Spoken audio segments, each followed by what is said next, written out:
کہ جس کے بارے میں ہم بہت زیادہ غفلتیں برتتے ہیں، حالانکہ اس پر عمل بہت آسان ہے، جس کو کہیں گے اللہ کا ذکر، اس کی فضیلت اور اس کی اہمیت، کہ اللہ کا ذکر ایک بہت آسان کام ہے اللہ، اس لیے کہ زبان اس کے لیے لگتی ہے اور وقتاً فوقتاً وہ اللہ کو یاد کرتے رہے، یا دوسرے الفاظ میں زبان چلتی رہے اور ہر وقت اللہ کو جو ہے یاد کرتی رہے، یہ اللہ کا ذکر۔ ذکر کوئی خاص چیز نہیں یاد رکھی، ورنہ جب میں ذکر کے بارے میں بات کروں گا تو آپ لوگ سمجھیں گے اب مسجد میں جا کے جانماز بچھا کے یا گھر میں ایک مخصوص جگہ بنا کے وہاں جانماز بچھا کے ایک تسبیح لے کر پڑھتے بیٹھنا یہی ذکر ہے، یہ ذکر نہیں یاد رکھا۔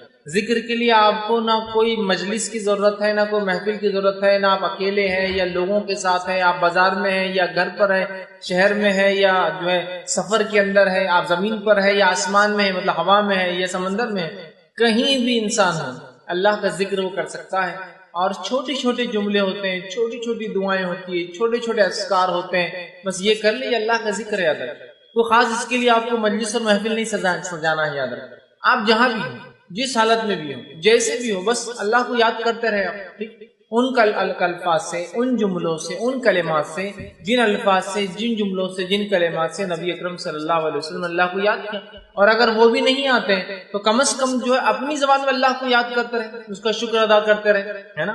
لیکن ہم دیکھتے ہیں اللہ کے ذکر کا جہاں معاملہ آتا ہے ہم بہت کوتاہی برتتے ہیں، یاد رکھیں اتنی کوتاہی برتتے ہیں، اتنی کمزوری برتتے ہیں، اور ایسا لگتا ہے کہ اللہ کا ذکر اتنا بڑا بوجھ ہے، اتنا بڑا روڑا ہے، اتنی بڑی اڑچن ہے، اتنی بڑی تکلیف ہے اور اتنا مخصوص ہے کہ شاید اس کے لیے کوئی عمل کرنا ہوگا، حالانکہ اللہ کے ذکر کے لیے آپ کو کسی چیز کی ضرورت نہیں، حتیٰ کہ اللہ کا ذکر اتنا آسان ہے کہ آپ کو اس کے لیے وضو کی ضرورت بھی نہیں ہے۔ انسان بے وضو بھی ہو تو اللہ کا ذکر کر سکتا ہے، اٹھتے اور بیٹھتے، سوتے اور جاگتے، بس ذکر کے لیے جو چیز ضروری ہے انسان ہوش میں ہو، بس پھر کیا ہے ذکر۔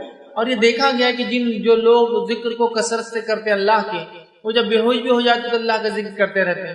مثال کے طور پہ کچھ لوگ اللہ کے ذکر کے الحمدللہ اتنے پابند ہوتے ہیں کہ جب سوتے ہیں نا تو نیند میں اللہ کا ذکر کرتے ہیں، آپ دیکھیں کروٹ بدلتے ہیں اللہ کا ذکر کرتے ہیں نیند میں، اور وہ اس وجہ سے ہوتا ہے کہ جب وہ بیداری میں ہوتے ہیں، جاگتے ہوئے ہوتے ہیں، تب اللہ کو کثرت سے یاد کرتے ہیں، تو جب سوتے ہیں تو بھی انکانشیس مائنڈ ان کا اس ذکر کو یاد رکھتا ہے، اور وہاں بھی اللہ کا ذکر۔ بڑی اہم چیزیں یاد رکھیے، اللہ کے ذکر کو ہم بڑا معمولی سمجھتے ہیں، ہمیں اس کے تعلق سے بچپن سے بچوں میں خوب ایسا ہنر، ایسا فن، ایسا جذبہ اور اتنا حافظہ ان کا کرا دینا چاہیے کہ بچے بہت سارے اللہ کے ذکر جو رسول اللہ صلی اللہ علیہ وسلم نے خاص طور سے ذکر کیا، ان ذکر کو جو ہے سیکھ لے۔ اور اس کے علاوہ بھی اللہ کا ذکر اور بھی چیزیں ہیں، جیسا قرآن کی تلاوت، یہ سب سے افضل ذکر ہے، لا الہ الا اللہ کا پڑھنا یہ بھی افضل ذکر ہے، ٹھیک ہے۔ اسی طرح ان دعاؤں کا پڑھنا جو آپ صلی اللہ علیہ وسلم نے پڑھی، یہ بھی ذکر ہے۔ اللہ کو یاد کرنا، اس کی حمد و ثنا پاکی بیان کرنا، یہ بھی اللہ کا ذکر ہے۔ تو ذکر ایک بڑا موضوع ہے۔ تو ذکر الہی کی اہمیت اور فضیلت، یا جس کو دوسری زبان میں اللہ کے ذکر کی اہمیت اور فضیلت، آج کچھ باتیں اس کے تعلق سے آپ کے سامنے جو ہے رکھنے کی میں جو کوشش کروں گا۔ اللہ کے ذکر کی اتنی اہمیت ہے کہ اللہ سبحانہ تعالیٰ نے اپنی کتاب میں اس کا حکم دیا، اور نہ صرف ذکر کا حکم دیا بلکہ کثرت سے ذکر کا حکم دیا، اور اس کے تعلق سے بہت بڑے بڑے ثواب بتائے گئے کہ ذکر کے بہت بڑا اجر انسان کو اس دنیا میں اور آخرت میں اس کو بہت زیادہ اس کے فائدے ہوں گے، یہ اجر و ثواب بھی بتایا گیا۔ آئیے ذکر کی اہمیت بتانے کے لیے ایک آیت آپ کے سامنے پڑھتا ہوں جو خطبے میں نے تلاوت کی، جو سورہ بقرہ سورہ نمبر 2 اس کی آیت نمبر 152 ہے، 152 ہے۔ اللہ اس نے فرماتا اور کہتا ہے فَاذْكُرُونِي أَذْكُرْكُمْ وَاشْكُرُوا لِي وَلَا تَكْفُرُونَ، یہ فَاذْكُرُونِي أَذْكُرْكُمْ، تم میرا ذکر کرو میں تمہارا ذکر کروں گا، وَاشْكُرُوا لِي وَلَا تَكْفُرُونَ، اور میری نعمتوں پر شکر ادا کرو اور اس کی ناشکری نہ کرو، اس کے ساتھ کفر نہ کرو، ان نعمتوں کو چھوٹا نہ جانو۔ تو بہرحال دیکھیے یہاں کیا فرمایا جا رہا ہے، فَاذْكُرُونِي أَذْكُرْكُمْ، اب اس سے بڑی کیا بات ہو سکتی ہے؟ اللہ فرما رہا ہے فَاذْكُرُونِي، تم میرا ذکر کرو، أَذْكُرْكُمْ، میں تمہارا ذکر کروں گا۔ مطلب جب بندہ اللہ کا ذکر کرتا ہے تو اللہ اس کا ذکر کرتا ہے۔ حدیث میں آتا ہے کہ جب بندہ اللہ کا ذکر کرتا ہے تو اللہ اس سے اچھی مجلس میں اس کا ذکر کرتا ہے، مطلب فرشتوں کی مجلس۔ ایک روایت میں آتا ہے جب بندہ اللہ کا ذکر کرتا ہے تو اللہ اپنے مقرب فرشتوں میں، اللہ کے جو نزدیکی فرشتے ہیں یاد رکھیے، ان میں اللہ پھر ذکر کرتا ہے ہم لوگوں کا، یا تو مقرب فرشتوں میں یا تو فرشتوں کی مجلس میں، یاد رکھیے۔ تو کہا تم میرا ذکر کرو میں تمہارا ذکر کروں۔ اب ہم نے اللہ کا ذکر چھوڑ دیا اور پھر سوچتے اللہ نے ہمیں کیوں چھوڑ دیا، فاذکرونی اذکر، اس ہاتھ دے اور اس ہاتھ دے، تم مجھے یاد کرو میں تمہیں یاد رکھوں گا. سمپل اصول ہے کتنا، ہے نا. ہم اللہ کو بھول جاتے ہیں. اب اللہ کا ذکر اور اللہ کی تسبیح پاکی کب بیان کرتے ہیں؟ میکسیمم زیادہ سے زیادہ جب ہو جائے تو وہ یہ جب مصیبت آن پڑتی ہے، تکلیف آ گئی، ایگزام آ گئے تو بہت اللہ کا ذکر ہو رہا، ٹیسٹ آ گیا کوئی اللہ کا ذکر ہو رہا، بیماری آ گئی اللہ کا ذکر ہو رہا، تجارت ڈوب رہی اللہ کا ذکر ہو رہا، ہاں کسی ٹرین یا گاڑی کی چھوٹنے کا ڈر ہے تو پھر اللہ کا ذکر ہو رہا ہے، کسی نقصان کا اندیشہ خدشہ اللہ کا ذکر ہو رہا ہے، گھنی رات میں نکلے تو اللہ کا ذکر ہو رہا ہے. لیکن اس کے علاوہ آرام ہے تو اللہ کا ذکر غائب ہے، بزنس چلتا ہے تو اللہ کا ذکر غائب ہے، امتحان نہیں ہے تو اللہ کا ذکر غائب ہے، صحت دے دی تو اللہ کا ذکر غائب ہے، امن و امان دے دیا اللہ کا ذکر غائب ہے. پھر بولتے اللہ ہمیں کیوں نہیں یاد رکھتا؟ اس لیے کہ فاذکرونی اذکرکم، تم مجھے یاد کرو میں تمہیں یاد کروں گا. اور آگے فرمایا واشکروا لی، اور میرا شکر ادا کرو، ولا تکفرون، اور جو ہے میں نے جو نعمتیں دی ہیں اس کے ساتھ کفر نہ کرو، نہ جس کی کہیں گے ناشکری نہ کرو، ہے نا. تو ہم اللہ کے ذکر کو مخصوص کرتے ہیں، پھر کہتے ہیں اللہ ہمیں کیوں نہیں یاد رکھتا ہے. اصول بہت آسان ہے، یہ آیت بتا رہی ہے فاذکرونی اذکرکم، بس یہ اصول کو یاد رکھ لیجیے. ہم اللہ کو یاد کریں گے، اللہ ہمیں یاد رکھیں گے. اور کیسے یاد رکھیں گا؟ اب انشاءاللہ میں احادیث کے ذریعے بہت ساری باتیں آپ کے سامنے رکھوں گا کہ کیسے اللہ یاد کرتا ہے، کیسے اللہ یاد رکھتا ہے، کہاں اللہ یاد کرتا ہے ہمیں. تو اللہ کے ذکر کو معمولی مت سمجھ. ایسا ہوتا ہے کچھ لوگوں نے اللہ کے ذکر کو مذاق بنا دیا، میں جانتا ہوں. ان لوگوں کی وجہ سے ہم حقیقت میں اللہ کا ذکر نہ بھول جائے. جیسا کہ کچھ لوگ اللہ کا ذکر سے مراد ہے نماز روزہ زکوٰۃ سب چھوڑ دیتے ہیں، جنگلوں میں جا کے بس اللہ ہو چلاتے رہ رہے، گھوم رہے، ناچ رہے ہیں اور پتہ نہیں کیا کیا کر رہے ہیں. تو ان کو دیکھ کر ہمیں لگتا ہے یار اللہ کا ذکر بول تو کچھ تو بھی خاص چیز نہیں ہے. دیکھا نہیں ہے، اللہ کا ذکر بڑی اہم چیز ہے، یاد رکھیں. یہ الگ بات ہے کچھ لوگوں نے اس کو غلط ریپرزینٹ کیا، لیکن اس کی وجہ سے اللہ کے ذکر کی اہمیت میں کمی نہیں آتی ہے. تو پہلی آیت جو میں نے آپ کے سامنے اس کی اہمیت کے تعلق سے رکھی ہوئی ہے فاذکرونی اذکرکم واشکروا لی ولا تکفرون، تم میرا ذکر کرو اے بندو، میں تمہیں یاد کروں گا، تمہارا ذکر کروں گا. واشکروا لی، اور میرا شکر ادا کرو، میری تسبیحات اور میری بڑائی بیان کرو. ولا تکفرون، اور میری نعمتوں کے ساتھ کفر نہ کرو. اب مجھے یاد کرنے کا حکم دینے کے بعد تاکہ اللہ بھی ہمیں یاد رکھے، اللہ سبحانہ تعالیٰ یہ چاہتا ہے کہ تمام بندے اللہ کی اس کی تعریف کرے، حمد و ثنا کرے، اس کا ذکر کرے، کھڑے سے، بیٹھے سے، لیٹے سے، مطلب ہر کیفیت میں. اللہ سبحانہ تعالیٰ اس تعلق سے فرماتا ہے سورہ آل عمران سورہ نمبر 3 آیت نمبر 191، بہت مشہور اور معروف آیت ہے. اللہ کے رسول صلی اللہ علیہ وسلم جب رات میں اٹھتے تو رات میں اٹھنے کے بعد سورہ بقرہ کی آخری 10 آیتیں آسمان کی طرف دیکھ کر تلاوت بھی کرتے تھے، 190 سے لے کر 200. 191 میں اللہ سبحانہ تعالیٰ فرماتا ہے، اس آیت میں دیکھیے کیا فرماتا ہے، الذین یذکرون اللہ قیاما وقعودا وعلی جنوبہم. مومنوں کی صفت یہ ہے، یہ اللہ چاہتا ہی ہے کہ مومن ایسا کرے، اور یہ مومنوں کی صفت بھی ہے، اس لیے اس کو بیان کیا گیا الذین یذکرون اللہ قیاما، کہ مومنوں کی صفت یہ ہے، نیک انسانوں کی صفت یہ ہے کہ اللہ کا ذکر کرتے ہیں کھڑے سے. کھڑے سے ذکر نماز کی شکل میں ہو سکتا ہے، کھڑے سے ذکر دعاؤں کی شکل میں ہو سکتا ہے، کھڑے سے ذکر اللہ ہر قسم سے جو یاد انسان کھڑے رہ کر کرتا ہے. تو مومن کی صفت یہ جو اللہ چاہتا بھی الذین یذکرون اللہ قیاما، کہ وہ یاد کرتے اپنے رب کو کھڑے سے.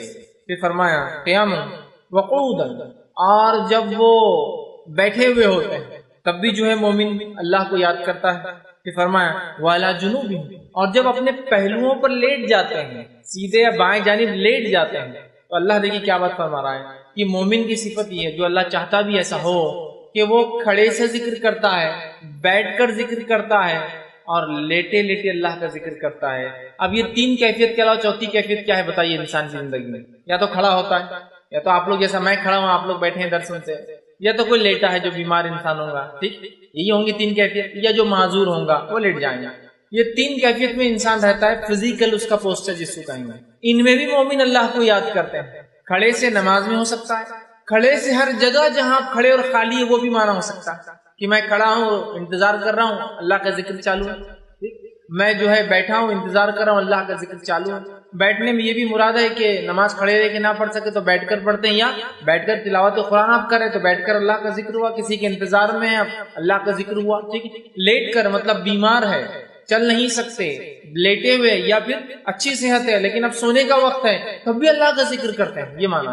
اور اس کی تفسیر میں ابن عباس رضی اللہ عنہ فرماتے اور کہتے ہیں یعنی بندہ جو رات اور دن میں سمندر میں ہو یا جو ہے زمین پر ہو، سفر میں ہو یا جو ہے اپنے شہر میں ہو، غربت میں ہو یا مالداری میں ہو، بیماری میں ہو یا صحت مندی میں ہو، تنہائی میں ہو یا مجلس میں ہو، ہر حال میں اللہ کا ذکر کرتا ہے. اور یہی معنی تو ہے شاید، مطلب انسان سفر میں ہے، شہر میں ہے، زمین میں ہے، آسمان میں ہے، سمندر کے اندر ہے، ٹھیک ہے، مجلس میں ہے، انفرادی طور سے بیٹھا ہے، ٹھیک ہے، ہر حال میں، مالداری میں ہے، غربت میں ہے، تنگ دستی میں ہے، پریشانی میں ہے یا فراوانی میں ہے، اچھا معاملہ ہے یا برا معاملہ ہو، ہر حالت میں مومن بندے کی صفت یہ ہے، مومن اللہ کا ذکر کرتا ہے. اور اس کی صفت بیان کی، الذین یذکرون اللہ قیاما وقعودا وعلی جنوبہم، اللہ کا ذکر کرتے ہیں کھڑے سے، بیٹھ کر، اور اپنے پہلوؤں پر جب لیٹے ہوئے ہوتے ہیں. مطلب ہر کیفیت میں، ہر حال میں. اور فزیکلی یہی 3 پوزیشن ایک انسان لے سکتا ہے، کھڑا ہے، بیٹھا ہے یا لیٹا ہوا ہے، ٹھیک. تو ہر حال میں اللہ کا ذکر. اس لیے میں نے شروع میں کہ اللہ کے ذکر کو تو اتنا آسان ہے، کہیں بھی کبھی بھی ہو سکتا ہے. کوئی خاص موقع، کوئی خاص محل، کوئی خاص جگہ، کوئی خاص کچھ بھی نہیں چاہیے. آپ چاہیے اور ایک زبان چاہیے جو اللہ کو یاد کرتا ہے، بس اتنا ہی چاہیے. ہم کوشش کریں بکثرت اللہ کا ذکر کریں. اسی طرح جو ہے مومن بندے کو اللہ نہ صرف ذکر کا حکم دیتا ہے ہر حال میں، بلکہ کثرت سے ذکر کا حکم اللہ نے قرآن میں دیا. اللہ سبحانہ تعالیٰ قرآن میں فرماتا ہے، سورہ احزاب سورہ نمبر 33 کے آیت نمبر 41 اور 42 میں 41 42 میں اللہ فرماتا اور کہتا ہے، یا ایھا الذین آمنوا اذکروا اللہ ذکرا کثیرا. کیا فرمایا؟ یا ایھا الذین آمنوا اذکروا اللہ ذکرا کثیرا. اے وہ لوگوں جو ایمان لائے ہو، اللہ کا ذکر کرو کثرت کے ساتھ. کیسا ذکر کرو؟ ذکرا کثیرا، بہت زیادہ، جتنا ہو سکتا ہے اتنا ذکر کرو. تمہاری زبان کبھی ذکر سے نہ تھکے. آگے فرمایا، وَسَبِّحُوا بُكْرَةً وَأَصِيلًا، اور اس کی تسبیح بیان کرو، اس کی پاکی بیان کرو صبح اور شام. دیکھیے کثرت سے ذکر کے بعد پھر تسبیح کا تذکرہ پھر آ گیا، پاکی بیان کرنے کا، مطلب پاکیزگی بیان کرو. وَسَبِّحُوا، اس کی پاکی بیان کرو، ہے نا، سبحان اللہ، یہ اس کی پاکی بیان کرنا. اللہ اس کی پاکی بیان کرو کہ اللہ پاک ہے ہر نقص سے. ٹھیک، کب؟ صبح اور شام. تو یہاں دیکھیے اس آیت میں پہلے تو آیت ہماری یا ایھا الذین آمنوا، ایمان والوں تذکرہ ہے، ٹھیک، مطلب ایمان والا یہ کام کرتا ہے. یا ایھا الذین آمنوا اذکروا اللہ ذکرا کثیرا، اے وہ لوگوں جو ایمان لائے ہو کثرت سے اللہ کا ذکر کرو. یسبحوا بکرۃ واصیلا، اور تسبیح بیان کرو، پاکی بیان کرو اس کی صبح اور شام. تو یہ آیت نہ صرف ذکر کا حکم دے رہی ہے، کثرت سے ذکر. تو مومن اللہ کا ذکر کرتا ہے کیونکہ اس کا رب اسے یاد کرتا ہے. مومن کھڑے سے، بیٹھے سے، لیٹے سے اللہ کا ذکر کرتا ہے. اور کتنا کرتا ہے؟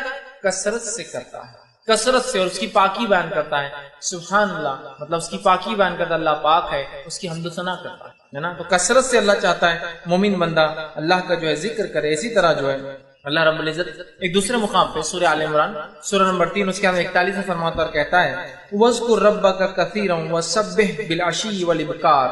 اللہ کے رسول صلی اللہ علیہ وسلم کو حکم آ رہا اور کہا جا رہا ہے، وَاذْكُرْ رَبَّكَ، اے نبی آپ ذکر کیجئے اللہ کا. مطلب ذکر یہ حکم عام ہے. ویسے اللہ فرما رہا ہے اپنے پروردگار کا کثرت سے ذکر کرو، اور فرمایا صبح اور شام اس کی تسبیح بیان کرو.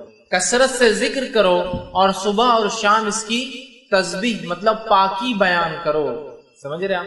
تو یہاں بھی دیکھیے آیت کہہ رہی ہے کہ کثرت سے ہم اللہ کا ذکر کریں. اور یہ جو یاد رکھیے ہم سے جو ہے مطلوب ہے. ایک حدیث قدسی آتی ہے جو کہ صحیح بخاری کی روایت ہے. اس میں دیکھیے اللہ کے رسول فرماتے اور کہتے ہیں، اللہ تعالیٰ فرماتا ہے، حدیث قدسی وہ حدیث ہوتی ہے جس میں اللہ کے رسول اللہ سے روایت کرتے ہیں. آپ نے فرما رکھا کہ اللہ تعالیٰ فرماتا ہے، میں اپنے بندے کے ساتھ ہوتا ہوں جب وہ مجھے یاد کرتا ہے. میں اپنے بندے کے ساتھ رہتا ہوں کب؟ جب وہ مجھے یاد کرتا ہے. تو ہم میں سے ایسا کون ہے جو نہیں چاہتا میرا رب میرے ساتھ رہے ہر بار، اس کی مدد، اس کی نصرت میرے ساتھ رہے؟ کون سا انسان ہے؟ یا میں اس کی ہدایت سے کبھی ایک لمحے کے لیے بھی الگ نہ رہوں؟ ایسا کون سا مومن ہے جو نہیں چاہتا؟ ہم سب چاہتے ہیں نا. تو پھر کثرت سے ذکر کیجئے، اللہ ہمارے ساتھ ہوتا ہے، اس کی نصرت ساتھ ہوتی ہے، اس کی مدد ساتھ ہوتی ہے، اور ساتھ میں جو ہے ہمیں بہت سارے فوائد بھی ملتے ہیں. تو یہاں دیکھیے اللہ کے رسول کیا فرما رہے ہیں. اللہ فرماتا ہے کہ میں اپنے بندے کے ساتھ ہوتا ہوں جب وہ مجھے یاد کرتا ہے، اور اس کے دونوں ہونٹ میرے نام کے ساتھ ملتے ہیں. مطلب اللہ کا ذکر کرتا ہے اور اس کے دونوں ہونٹ نام سے ملتے ہیں. اس سے ایک بات اور پتہ چلتی ہے کہ ذکر جب انسان کرے گا تو ہونٹ ہلنا چاہیے. یہ الگ بات ہے کہ انسان کو موقع نہ ملے تو دل میں بھی ذکر کر سکتا ہے. اللہ اس ذکر کو بھی قبول کرتا ہے، چونکہ آگے کہ انشاءاللہ حدیث آئیں گی کہ جب بندہ مجھے دل میں یاد کرتا ہے تو میں بھی اس سے اپنے جو ہے یا اس کو جو اندر یاد کرتا ہوں. سمجھ رہا؟ وہ بھی تذکرہ، لیکن ہونٹ بھی ہلا سکتے ہیں آپ ذکر کے اندر، اس لیے کہ یہاں کہا گیا اس کے ہونٹ ملتے ہیں ذکر کی وجہ سے۔ ہمیں چاہیے کہ ہم اللہ کا ذکر کریں، نہ صرف ذکر کریں، کثرت سے ذکر، اپنی زبان کو اس میں بھگا دیں۔ نبی اکرم صلی اللہ علیہ وسلم دعا کیا کرتے تھے کہ اللہ مجھے ایک ایسی زبان دے جو کثرت سے ذکر، سمجھ رہے آپ؟ ہم بھی کوشش کریں ذکر کریں۔ اسی طرح مسند احمد کی روایت ہے، آپ صلی اللہ علیہ وسلم فرماتے اور کہتے ہیں، ذکر کی فضیلت دیکھیے کیا ہے، حدیث کو دیکھیے، بغور سنیے آپ کیا اللہ کے رسول فرماتا ہے، ذکر کی اہمیت سنیے آپ۔ آپ فرماتے اور کہتے ہیں، یہ مسند احمد کی روایت ہے، اللہ